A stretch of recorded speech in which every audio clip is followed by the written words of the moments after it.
All right, good morning, everybody. Hope you guys are doing well. Today we're going to go over the Chapter 8, Section 4 Skills Practice worksheet. We're going to go over the even problems. So let's get started.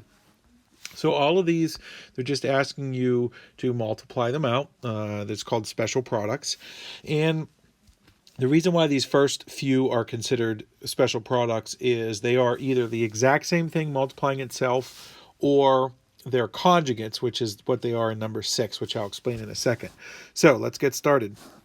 I prefer to use the distributive or the FOIL method when we do this. So each term, you can see there's an x right here, and then you can see there's a 4 right there. So each of those needs to get distributed to everything in the other set of parentheses. So x times x becomes x squared, and then x times 4 becomes 4x. Now, from there, you can see that we need to distribute our 4. So the 4 gets distributed to the x, and then the 4 gets distributed to the 4. So 4 times x is going to give us another 4x, and 4 times 4 becomes 16. Now from there, you can see there are two like terms. Those two need to combine, which turns into 8x, and we get our final answer, x squared plus 8x plus 16. All right, next one, number 4, is going to be very similar. We have two things in the left-hand side.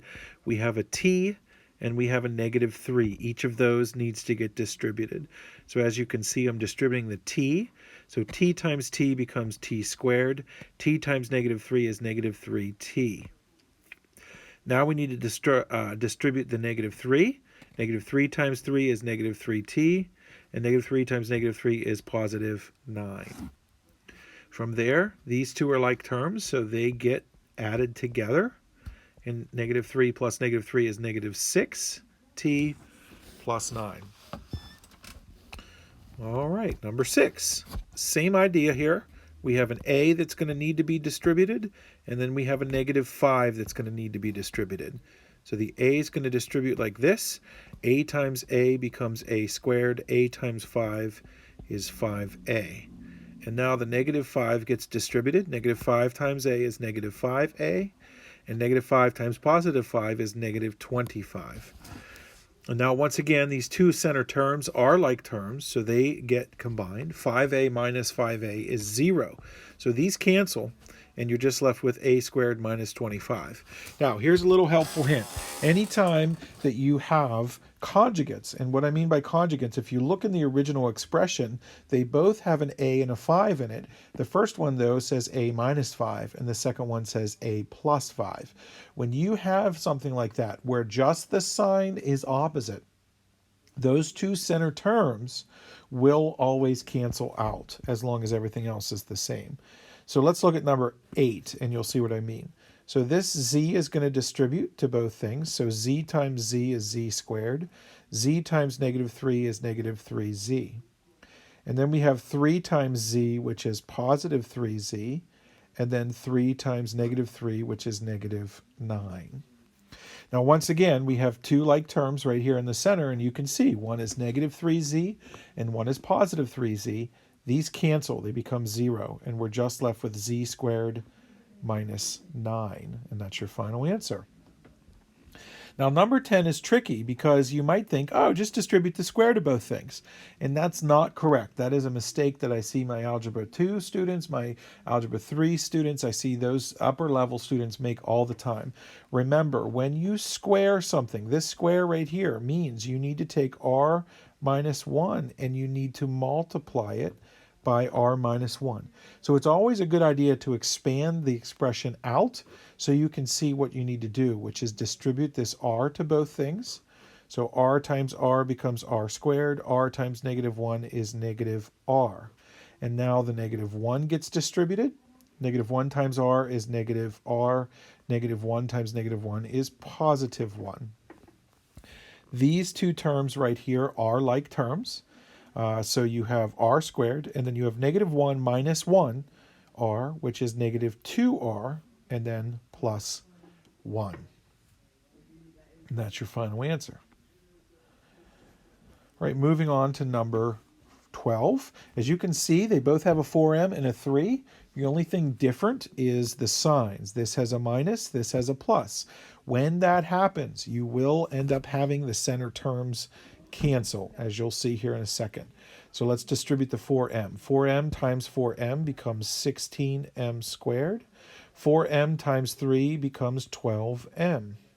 Negative 3 times 4m is negative 3 times 4m is negative 12m, and then negative 3 times positive 3 is negative 9.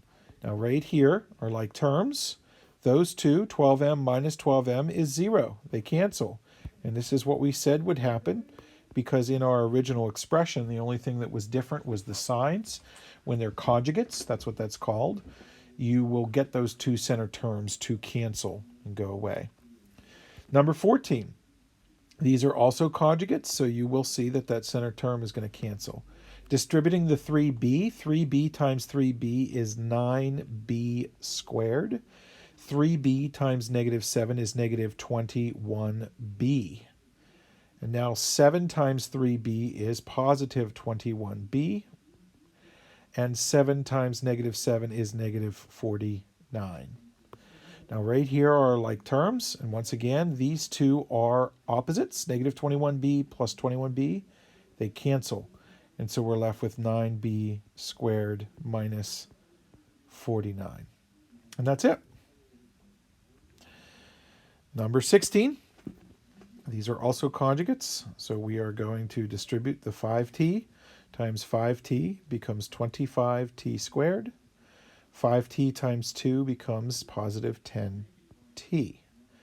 Now we have negative 2 times 5t, which is negative 10t, and negative 2 times positive 2, which is negative 4. Looking in the center, there are two center terms that are like terms. They are opposites. 10t minus 10t is 0, so we're left with 25t squared minus 4. Number 18, we had to, same thing, it's squaring, and squaring means to multiply something by itself. So we're just going to write this out, 4w plus 5. And so the 4 is going to get distributed. 4w times 4w is 16w squared. 4w times 5 is 20w. And then we have 5 times 4w and 5 times 5. 5 times 4w is 20w, and 5 times 5 is 25. Now in this case, these two center terms, we multiplied, we FOILed things out, but they were not conjugates, so the centers is not going to cancel out. We have 16w squared plus 40w plus 25. And there is our final answer. All right, guys, I believe that is it. Let me double check on the next page. Yep, that is all. So I hope you're doing well. Hopefully that made sense for you. We'll talk to you soon.